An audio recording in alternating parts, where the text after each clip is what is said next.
Okay, component 7 is nectar sources, and what I mean by that is flowers. So just a recap from what we said before. Butterflies lay their eggs on their nature-assigned host plant. But when they get their wings and become adults, they then drink nectar. So when they're caterpillars, they eat leaves, but when they become adults, they drink nectar. Butterflies are on a purely liquid diet. And to be sure, they do drink things other than flower nectar, things that most people would rather not think about them drinking, like tree sap, animal dung, animal carrion. But for the most part, many of them drink from flowers. Now, you probably already knew this because this is actually where most people get confused when it comes to butterfly gardening.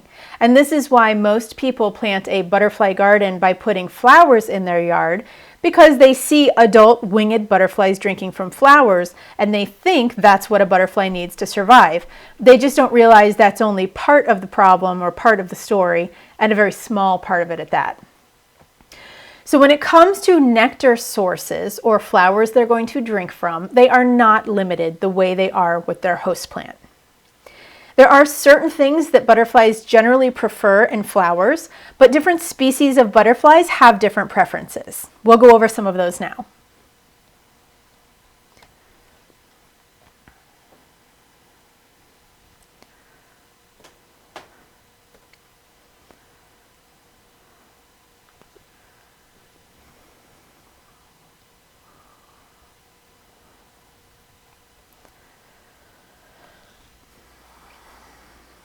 Now, nectar sources are sort of fun to play with because as a gardener, these are the plants that you probably really enjoy. They're the flowers that humans tend to like. And in fact, if you have lots of flowers already in your garden, you might not even need to add any new ones. When it comes to nectar sources, butterflies like different colors. So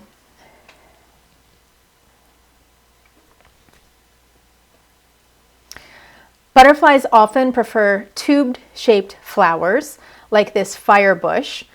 And you might have heard how hummingbirds, for instance, prefer red or orange flowers. It's not the case with butterflies. There's no magic color when it comes to butterflies, though research has shown that different kinds of butterflies do tend to prefer certain colors. This is a fritillary in Oregon drinking out of a zinnia flower. So zinnias are pretty good nectar if you are in a part of the country that grow them. And that's because they have all those tiny little flowers that produce nectar for the butterflies. They're pretty much a big hit when it comes to feeders. Butterflies will happily drink from weeds. This is something that humans get a little irritated about, but how do you think they've been surviving for all of this time without us? I mean, before we were buying flowers from big box stores or from our local nurseries, they were out in the fields drinking from wildflowers. So when it comes to nectar, you should vary the colors. You should vary the heights because some butterflies tend to fly very high and some species stay low to the ground. Vary the flower size because larger butterflies drink from larger flowers and teeny ones drink from little flowers. Make sure something is always in bloom in your garden. You don't want to have a garden that's only in full bloom in June because there are butterflies that fly in August. You want to make sure that at any time of the year you've got multiple flowers in bloom that they can drink from. It's also helpful to keep your flowers in clusters or in groupings. It just makes it easier for the butterflies to see them from far away and to be attracted to them. And remember that sun and shade thing comes again into play. We want to make sure that we put our flowers in the sunniest areas for them so that they're producing the best flowers they can make. Tube-shaped flowers are ideal because the butterflies can put their little proboscis, their little drinking straw, down into it and get the nectar out. Composite flowers like daisies are a favorite where they can just land right on top of it and drink from all those many flowers that produce nectar. Flower spikes like this delphinium are a big hit out in Oregon.